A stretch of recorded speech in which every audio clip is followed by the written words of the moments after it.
Welcome to this Racing the Planet presentation about what makes Racing the Planet more than a race. For those who don't know me, I'm Sam Fanshawe and I'm one of the event directors at Racing the Planet. Racing the Planet has been a big part of my life for more than 10 years. And I've done many talks about specifics of how to train for a race and what gear to bring, what the courses are like. But I've never really spoken about the wider aspects of Racing the Planet and the Racing the Planet experience. So today, I'm actually going to talk about the less obvious benefits of joining a race. They're probably the bigger benefits, but the ones that people don't talk about so much and you may only feel after you've done a race. The reason I want to do this is because when I think about the races or past races, or I ask people about the races, they don't tell me what rank they came or what time there was, or they don't generally talk about that, even if they came first or 10th or in a very impressive position. They talk about the stories, the people, the funny moments, the moments of elation, or the time that they overcame adversity or their achievement, and the lifetime rewards that they've benefited from since the race. This is my effort to put into words using pictures. That's the easiest way to do it, and also some examples from our alumni and some quotes, and taking some profiles of people who have done the races. It's also a reminder to those who have raced before of what it feels like to do a race, whether you finish or not, but that whole what you get out of doing the race, being at the race. For the long-term benefits. Just going to mute those new people that have joined.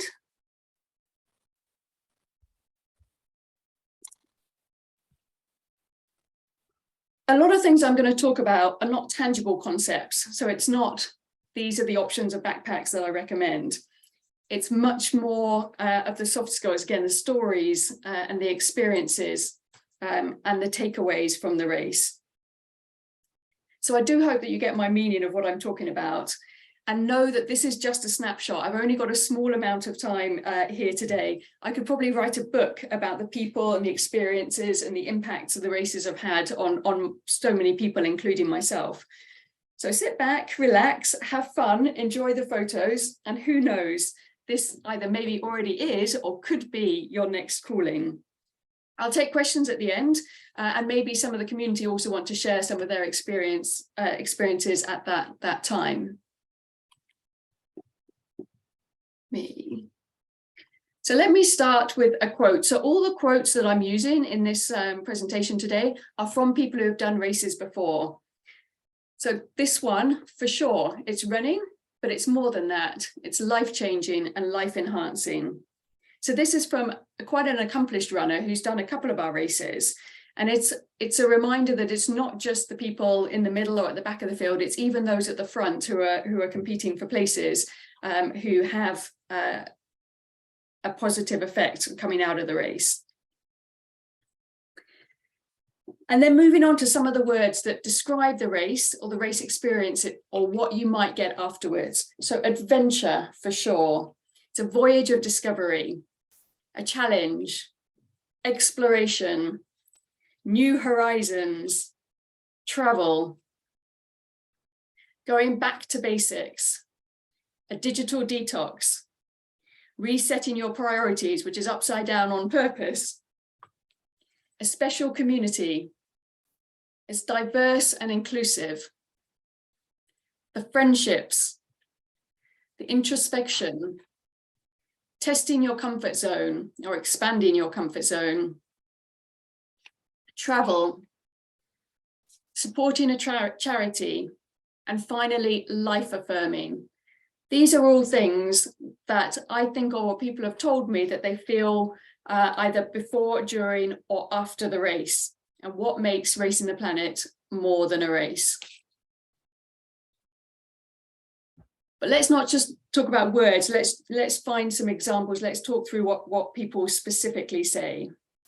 So these are quotes directly from people who have done at least one race. First one, when I go to a normal race, you go home with a time or a score, but at a race like this, you go home with stories and friends. After completing my first event with Racing the Planet, I decided I wanted to change careers.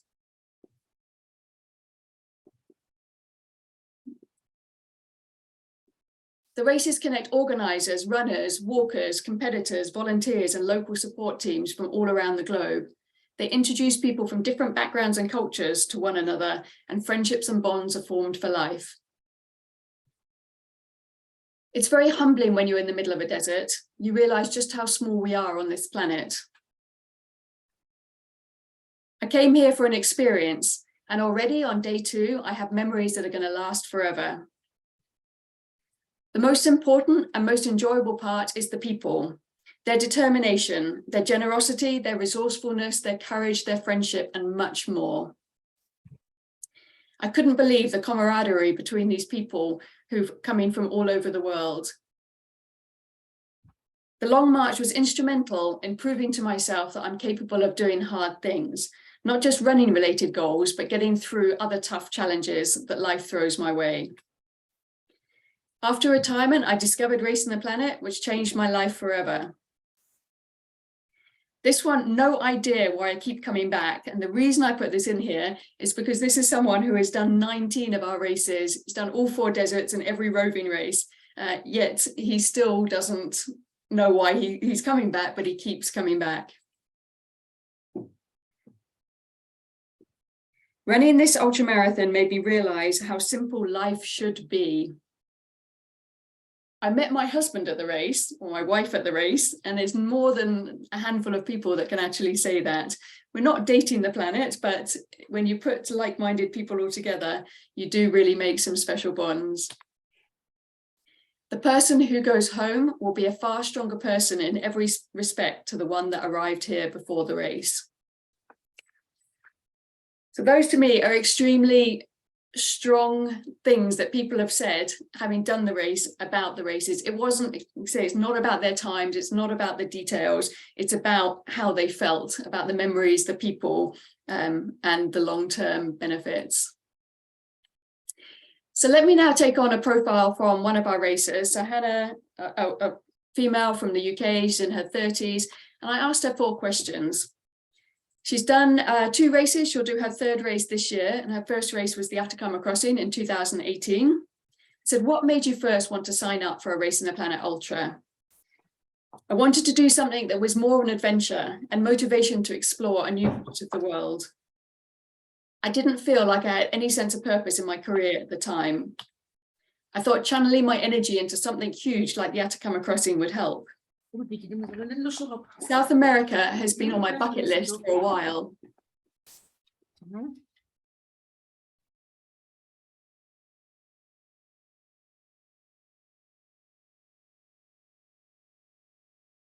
I then asked her what were the things you liked and were most surprised by at the race. Hannah had done some ultra marathons before, but never anything more than 3 days, and I think nothing outside of the UK. She said, I was surprised by how friendly the volunteers and staff were. Everyone there wanted to help you and for you to succeed, including all of the other competitors. The race environment is nothing like your typical race at all. It's very relaxed. Everyone there is there for very similar reasons to you. And it doesn't matter if you're the first or the last, you'll get the same support from the volunteers and the competitors. And actually, and she's right here, you probably get more support if you're the last person rather than the first. Then I said, has the race had an impact on your life or your mindset? Absolutely. The long march was instrumental in proving to myself that I'm capable of doing hard things. Not just running related goals, but getting through other tough challenges that life throws my way. After completing my first event with Racing the Planet, I decided I wanted to change careers. And now, what are we, less than 5 years after, a few years after completing her first race, she did change careers. And then the last question I asked her was, what would you say makes Racing the Planet more than a race? She said, Racing the Planet doesn't have thousands of competitors. I like that there are only a few hundred competitors and you can really connect with like-minded people on the course or back at camp. It feels like a family. Of course, the location and course adds to making Racing the Planet more than the race. These are places I would never dream of visiting, but have so far always been blown away by the places that the races have been and the courses. So giving you a profile from someone else, I then wanted to see how I decided to break this down and looking at the top 5 things that make Racing the Planet more than a race. The people, for sure. You saw all those comments. The people you meet at the races are something else, whether it's the environment or the type of person it attracts.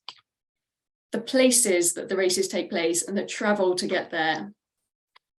The adventure and the challenge. The culture.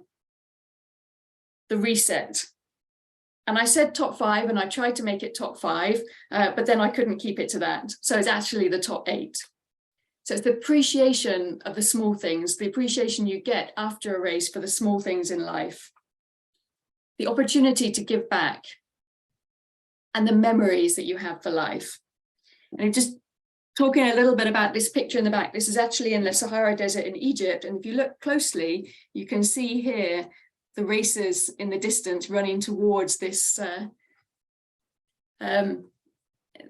I don't want to say statue, but a natural statue that they were running towards into the distance. Again, all of these, so these are the 8 things that I believe, from having spoken to people and myself, make Racing the Planet more than a race.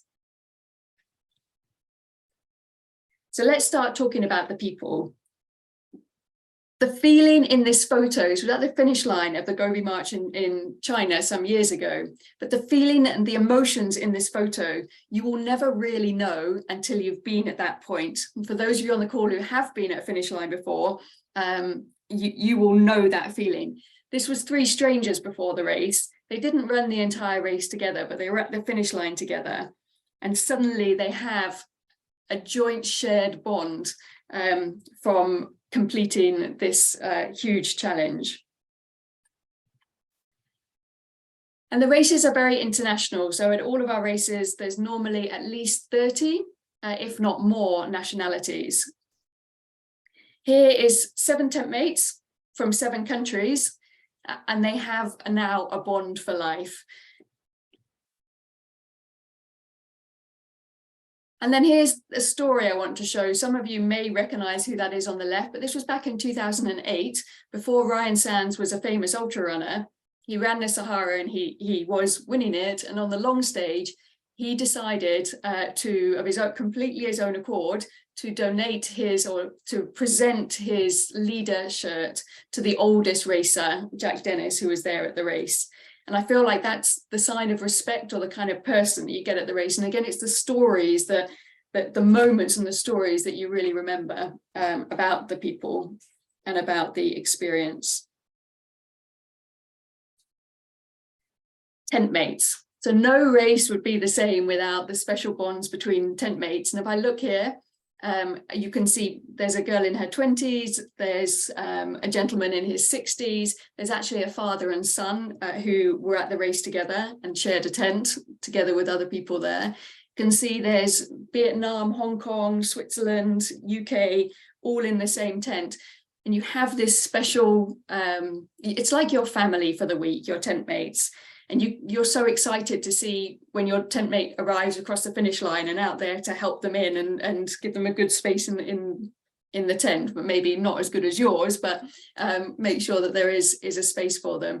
And there's something very, very special about the people that you share your tent with for the week, even though you're in a small tent and you're close together and you all smell a little bit. You still have that special bonds. So we're friends who never met before, is what one of the racers said to me, and said on one of the videos, which kind of sums up nicely your tent mates.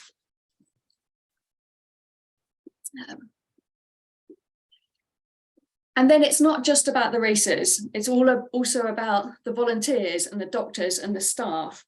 And they just everybody there just wants to help you and wants you to succeed, and they're out there cheering for you at every checkpoint along the way. You've been out in the desert or out on the course for at least 10 kilometers, and you come to a checkpoint, and it's like it's something you've been looking forward to for at least the last hour, maybe even longer, and the sign of the flags and hearing the cheering of the volunteers, and then at the finish line, there they are, like as happy as you are that you finished.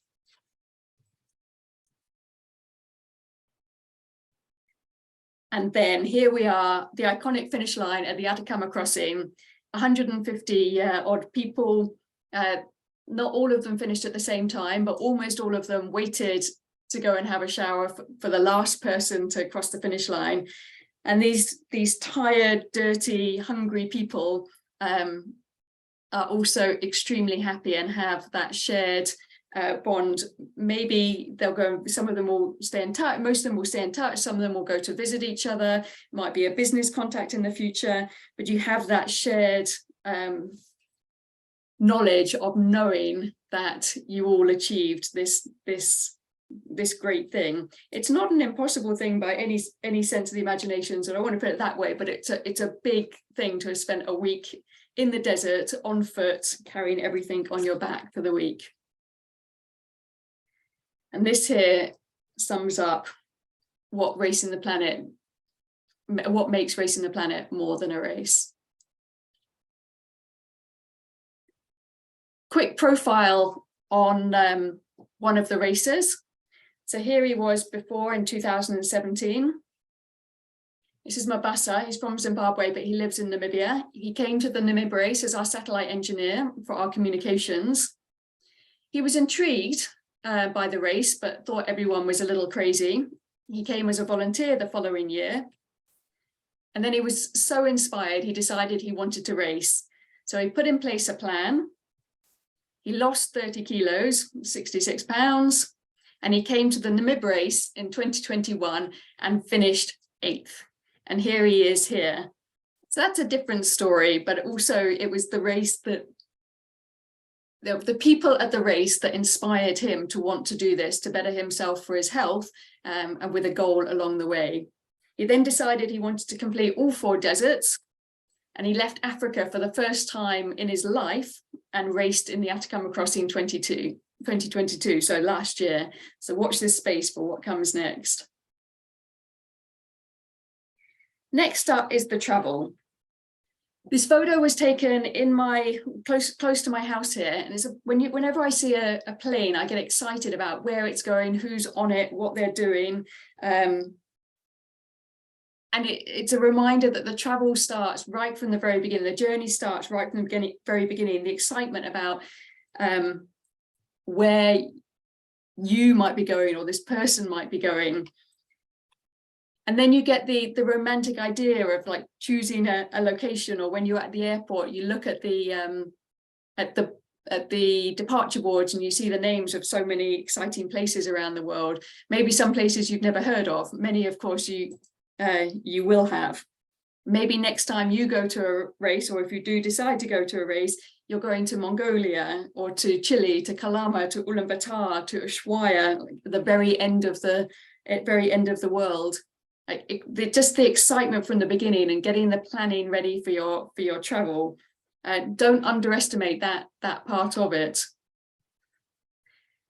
And then you get on your plane, you've been at the airport, you've seen your departure board, everything's going well, and you look out the plane when you're getting closer to your destination and you see the desert below.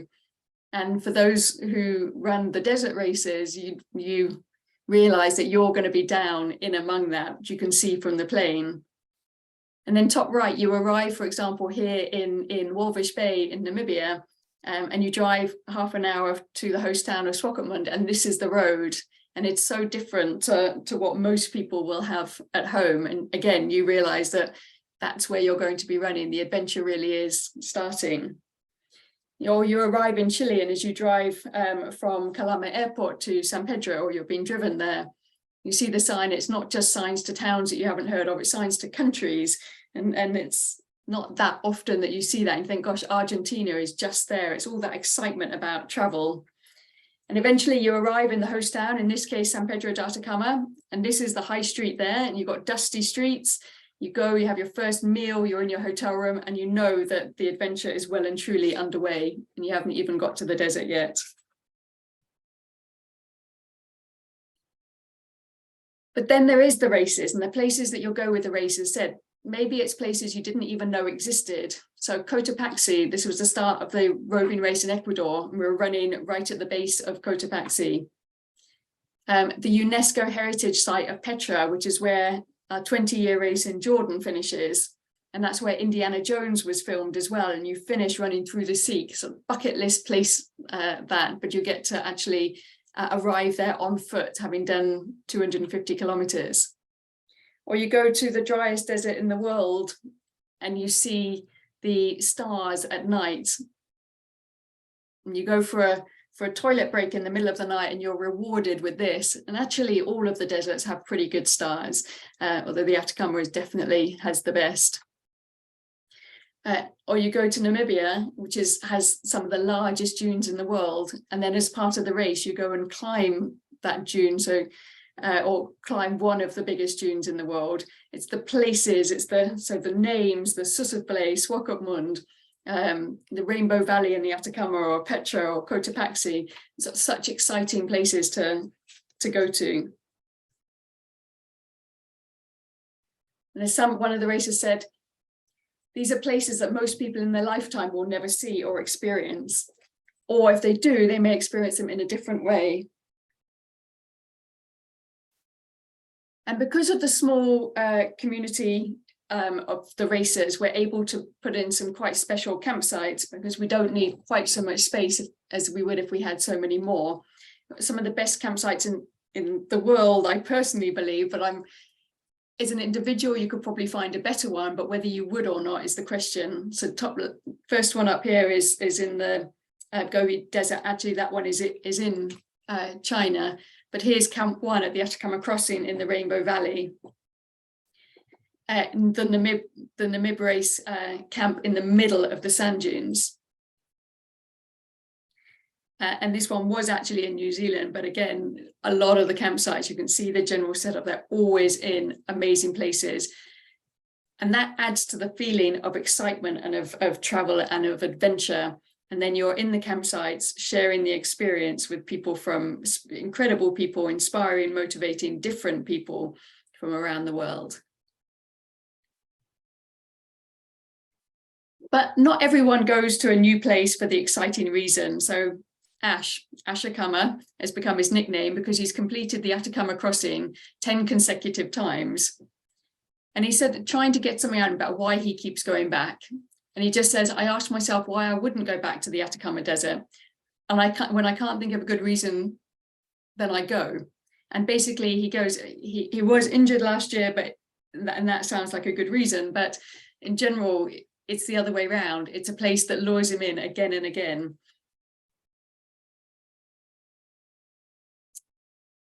So next on my list was the adventure and that challenge, that feeling of being alive. That you get when you're up there for something that you've prepared for or not prepared for in some cases, but you're climbing a hill, but you're still smiling. You might be sleeping in a yurt or a tea house or a scout hut or a school or a miner's hut. All adds to the adventure of the race. Maybe you're experiencing a sandstorm, which doesn't happen that often, but there's certainly, especially when we're in the deserts, it's definitely possible. It's an adventure if you treat it in the right way. Something that not many people have experienced. This running or walking through the slot canyons of the Atacama Desert is definitely adventure. Or here, when you haven't been told this, but you get to the end of your stage and they take your time, and then the river is flooded. So we have boats there, and you get put in a boat and paddled across to your campsite, to your hotel for the night, your home for the night. And here we are in the Atacama Desert, halfway through the long stage. You're about 40 kilometers in. You've gone up a huge hill onto a plateau, entered Moon Valley, and then you see the checkpoint at the bottom. That feeling of excitement and adventure when you enter Moon Valley and you come out, and then that relief and excitement to know there's a checkpoint just there where you can take a break or see some volunteers or get some support. The adventure part of what makes Racing the Planet more than a race. And then there's a cultural part, which is completely different. And we really are going to some quite special countries, and we like to show the culture. It's not just the people, but it's often the people. So here in Mongolia, the kids come out to cheer you out along the course. They don't know, their parents might, but they don't know that the race is there. They don't know why you're doing it or why you would want to do it, but they're excited to be there. And then you've got your own personal cheering squad. So it's not like you've gone to see them, they've come to see you. And they will remember this day for the rest of their lives as much as maybe you will.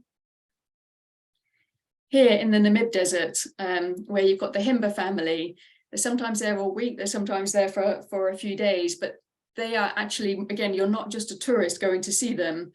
They are there with us as part of the race, and they're there to cheer you across the finish line. So to cross the line and be cheered on by a Himba family and then be able to sit down and talk to them, it's something quite special. I mean, what more would you want than to finish the race at a temple in Mongolia and be presented with your medal by a Buddhist monk from the temple? And then sleeping in yurts. I've mentioned the yurts before. So sometimes the yurts are part of a plan, or there is an alternative accommodation as part of the plan. So in Mongolia, you're running past yurts where families live, but you don't really see or experience how they live. And this gives you just a little one step further insight into that when you're staying inside these yurts instead of inside of tents. Again, the kids along the way, the joy of sharing, taking a photo of the kids and then sharing it with them, and the joy on their faces. This is actually Madagascar, but in anywhere you go, the simple things that are appreciated along the way, and the insight you're getting into the culture of the countries that we're in. This particular one, so this is in Nepal, and there was a school quite close to one of the campsites, and the teachers decided that it would be more of an education for an afternoon to come out and watch lycra-clad people running across the country come in, practice their English, play with them, dance with them. And it was an experience for everyone all round, but it wasn't something you're just going to see. It was something that became part of these kids' day, part of their school day. And it's not just the people. So it's the animals, it's the history, it's the more culture, but not people culture. You really get a different insight into some of the places that we go. And here we are, Lake Sairam, at the end of one of the Gobi March races. And you've got the local dancing band who came out to welcome you across, to help you celebrate the finish line. So the culture of the race definitely is one of the things that makes Racing the Planet more than a race. Next up is the reset. And this is something some people might come to a race specifically for this, and some people this will be an added bonus, but really it's taking you back to basics and allowing you to sort of look at things. So we're quite close to the beginning of 2023, of a new year, and it's a time when some people might reflect on their life, what's right, what's wrong, what needs to be changed, what doesn't need to be changed. But going to a race has that way of helping you, or being part of a reset, mainly because it takes you back to basics and it gives you time out there on your own, whether it's under the stars or otherwise, to think and to listen to other people's stories and see if there's anything that helps you. Part of the reason that the reset will happen at the races is because you are stripped back to basics. So you carry everything you need for the week in your pack, and here is everything that you need for a week. and here is what it looks like in a pack. And then you have the realization that you don't need lots of stuff to be happy. It's a short-lived interruption to your everyday life, and we're not expecting anyone to go back and just live like this forever, but it gives a reality check on it. And this is your home for the week. Each one is different. You're in a small tent, close to lots of people, sleeping on the floor in the same clothes, not washing, maybe even sleeping outside on the sand to get some shade or to have a peaceful moment. But at the end of a day of racing, you will be so happy to get here. So there's no shower, there's no pizza until you get to the very end. So it strips you back to your bare bones, and you learn to appreciate and be so happy just to get to a place where you've got a tent, you've got tent mates, and you've got your mat to get out to lie on. Here is your desert cuisine, eating out of a bag. I'm pretty happy about it, this particular person. Or you're sitting around the fire with other like-minded people who are also eating their dinner, talking about the day and your stories. But you're not going to a fancy restaurant, and you're not undercover, and you're not necessarily warm.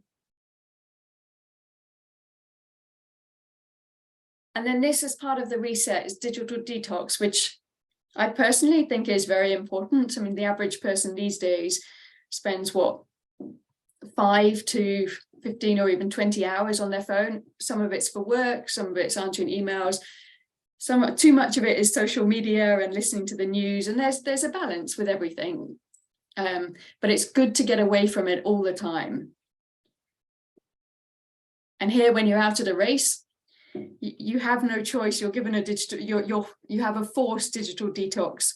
And here we are. We do set up a cyber tent at each camp, but this is basically your Wi-Fi each day. So you might be a cyber shed, a cyber yurt, a natural cyber tent. We try to make it a nice place, but where you can have some contact with the outside world, receive messages from home, and send messages back, but not in the instantaneous way that we are used to.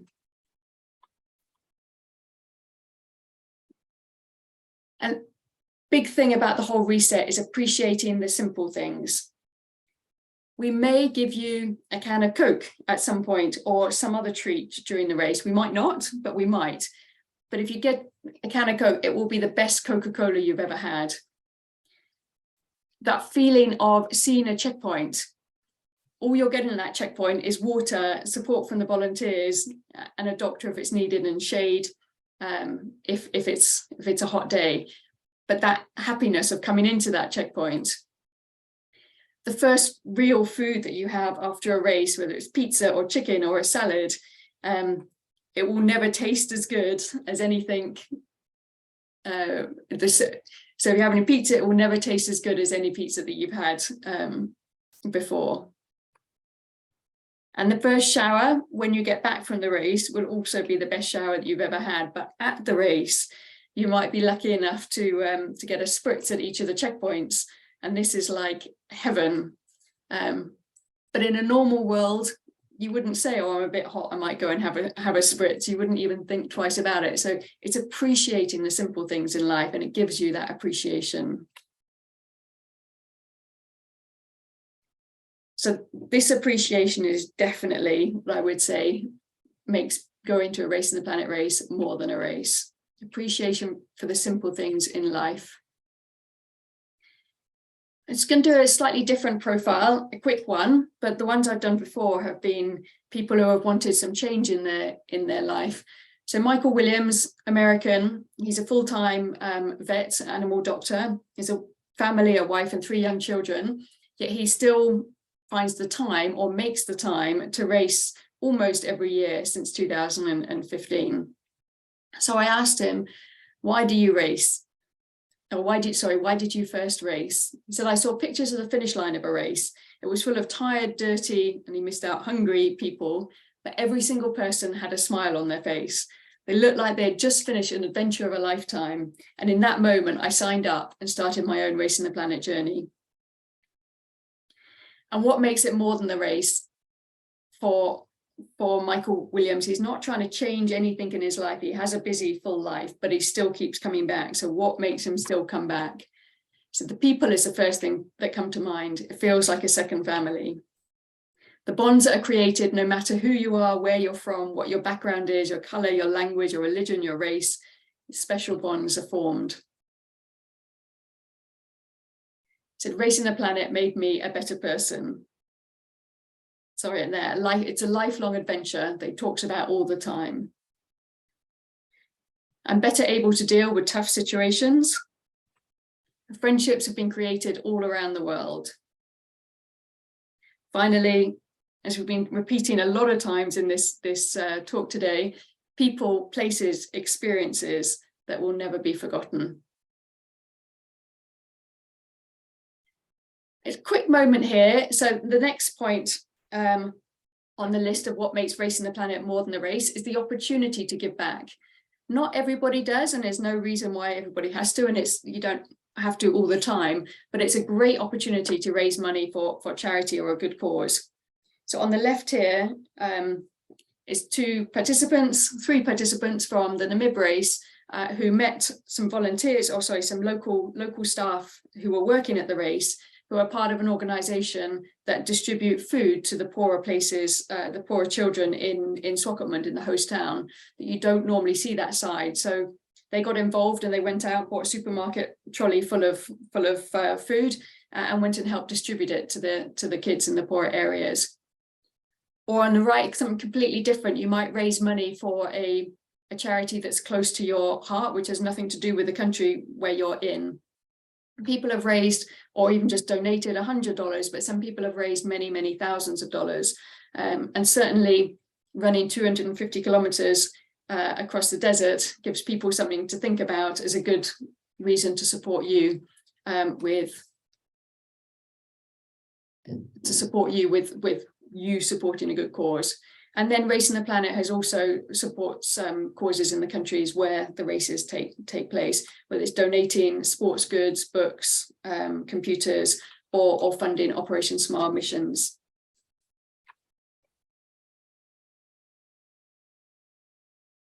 So I'm going to go back to some more quotes from past races. And this always sort of tells the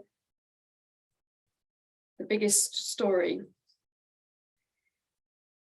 It combines all things that a person should do: travel, adventure, and challenge. You get to do it in some of the most beautiful places in the world. These are places that most people in their lifetime will never see or experience. Enjoy the moment, enjoy the memory, make new friends, and discover a new place. Know that you wouldn't be here if you didn't do ultras. You find these different people from all over the world who have the same idea, the same dream. You can't help but bond. When you're out there, it is just you in the desert. It all comes down to your mindset, whether you think you can do it or you cannot do it.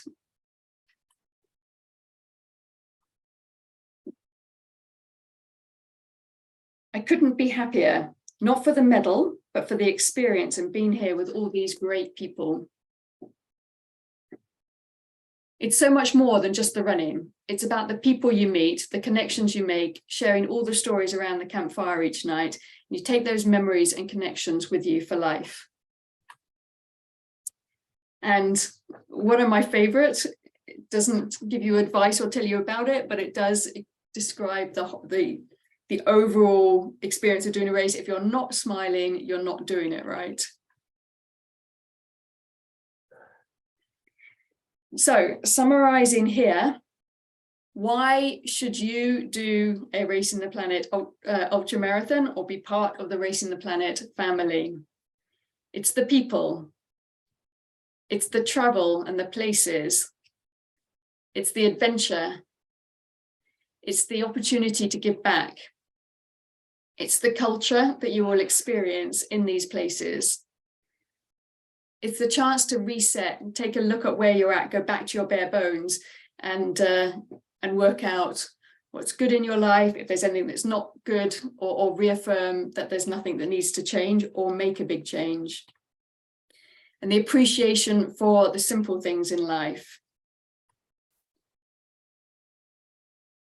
Racing the Planet creates memories for life, things that people who've done the races generally are talking about for many, many years to come. That's whether they complete one, that's whether they were first, whether they were last, whether they've completed 15 or more, whether they did them in 1 year or just one each year.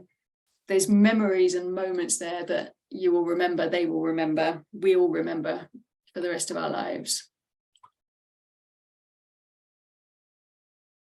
So there's my snapshot on what makes Racing the Planet more than a race. And now I'm going to open up. I see there's a lot of comments in the comments box, which Mary has been, I believe, been answering, or you've all been answering among yourselves. If there's any questions that anybody has first, and if there are, just unmute yourself.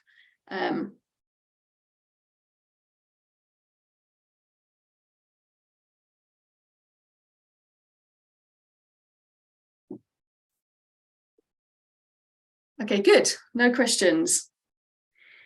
So on that point,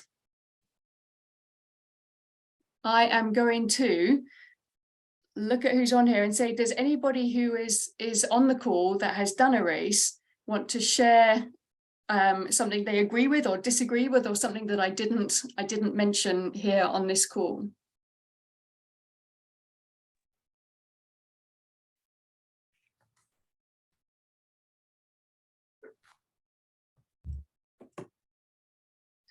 Just trying to get rid of my sharing so I can see you. Hi, Sam. Okay. Hi.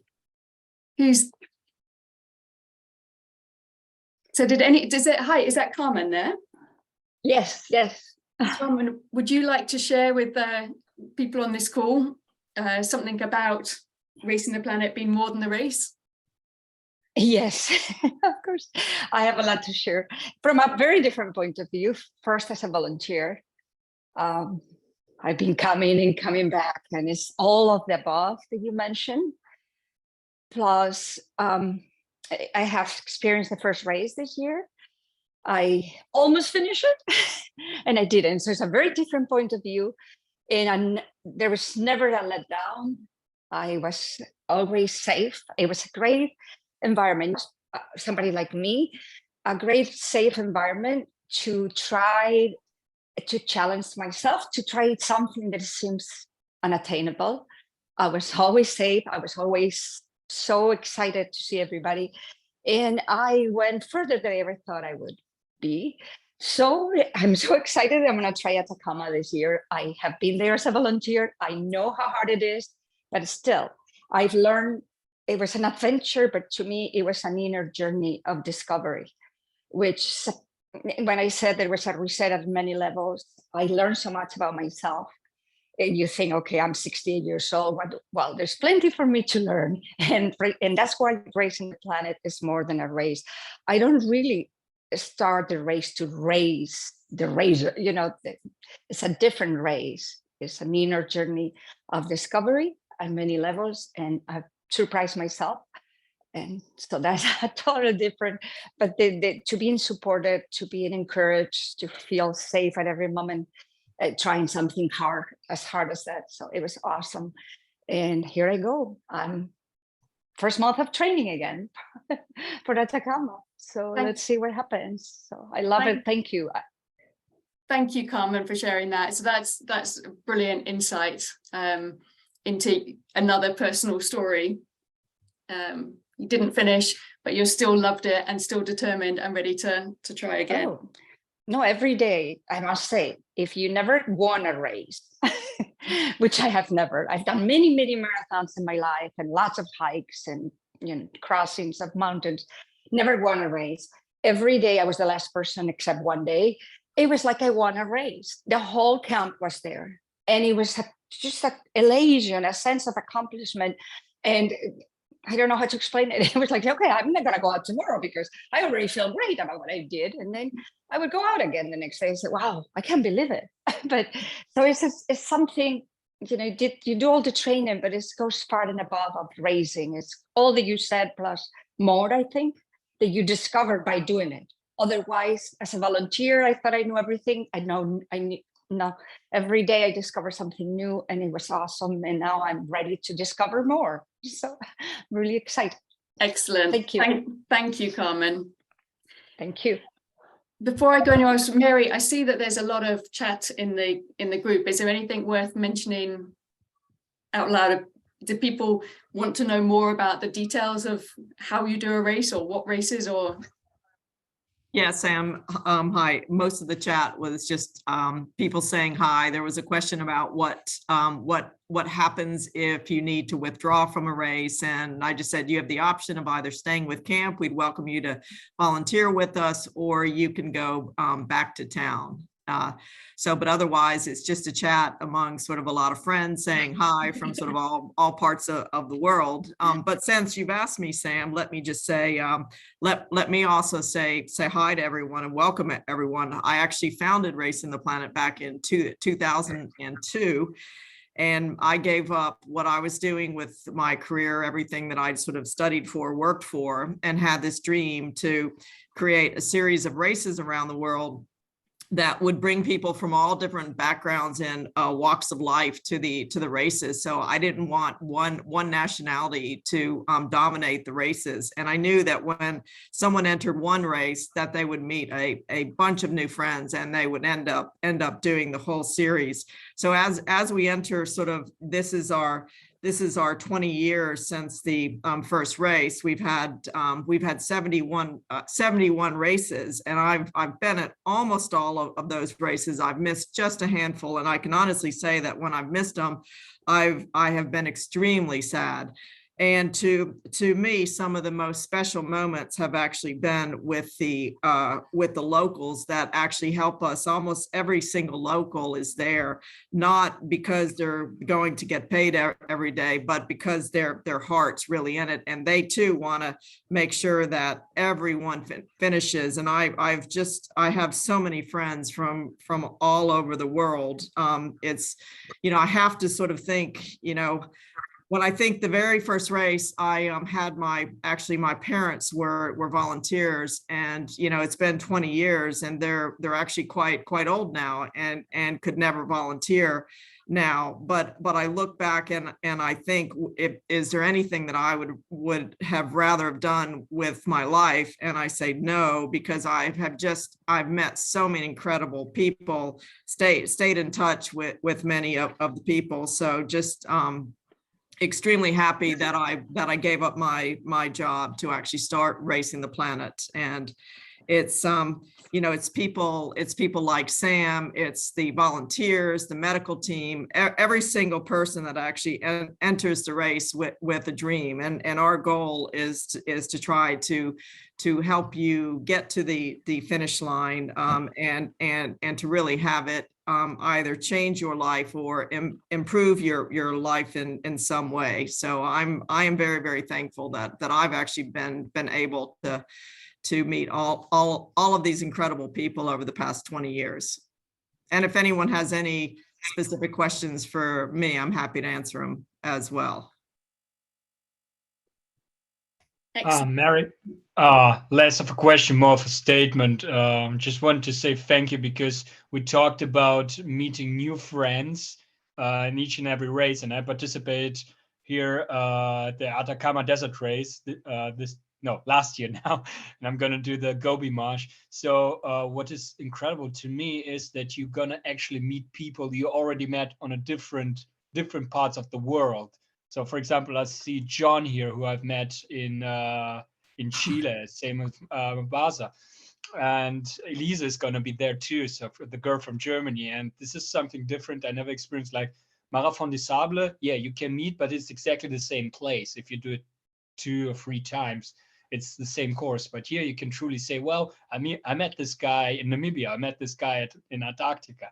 So, and it's like a small. Like, they're new people, but it's also like a small family from different parts of the world. So it's kind of a gathering, anniversary, or I don't know, somebody like a birthday where distant cousins meet together again, different places. So that I think will feel like when I'm gonna be at the Gobi Desert. So for that, thank you very much.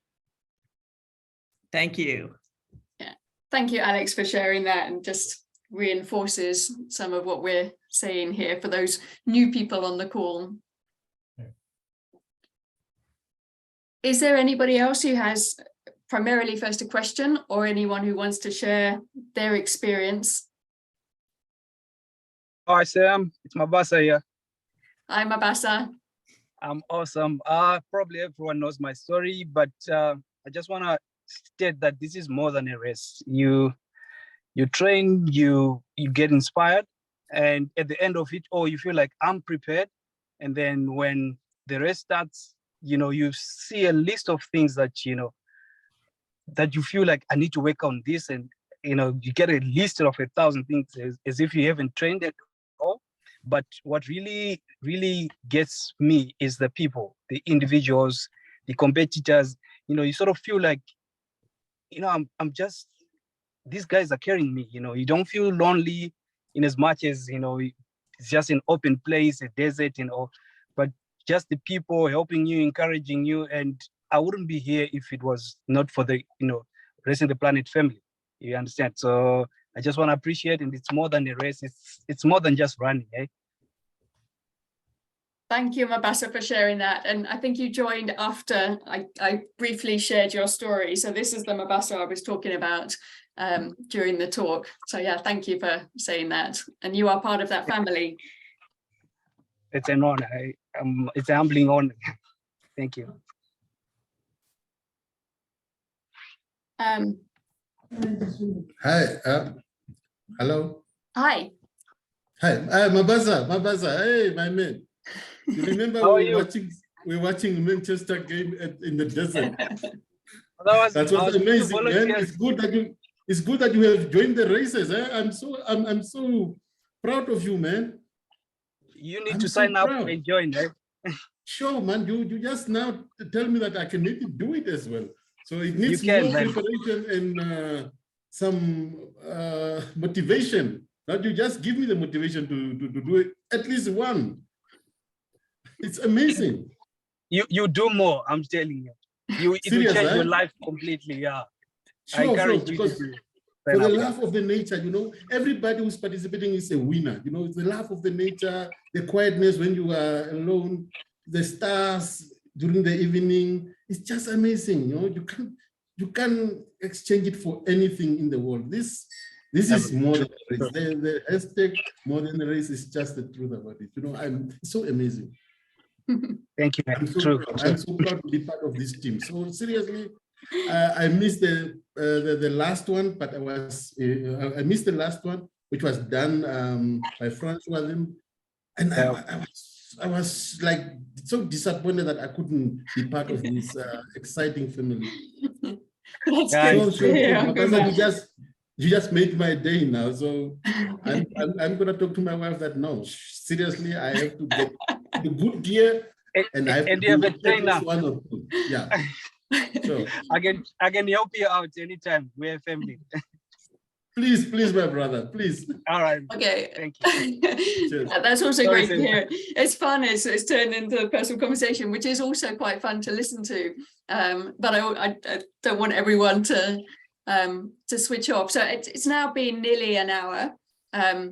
I'm sure there's more people who have stories. Well, I know there's more people who have stories to tell, but I also don't want to keep everyone for a lot longer. So I'll be last chance to ask questions. No question, it's all clear. So anybody who wants to share anything else, please, or say hello to their friends, please do. But I'm going to officially close off the call now and say thank you all very much for joining and listening to me. And you can't fit into 1 hour all the stories, and I'm trying to cover a little bit of everything, but it gives you an overview. So if you have any questions or you want to be connected with anybody else, then contact us, info@RacingThePlanet, or go to RacingThePlanet.com, and we will get back to you and connect you to other people or answer your questions. as needed. And also feel free to share your stories. We love to hear your stories. Thank you, Sam. Okay, so thank you very much. Thank you, everyone. I said if Thank anybody, you. if anybody Thank else you. wants to share stories whilst just among us, then feel free to stay on. Thanks, Sam. Take care. All Bye. right. Yeah, Ken, nice to see Thank you, you. Sam. Thank you, Mary. Thank you, everyone. Thank you. Mary, bye. Bye-bye. Bye. Thank you.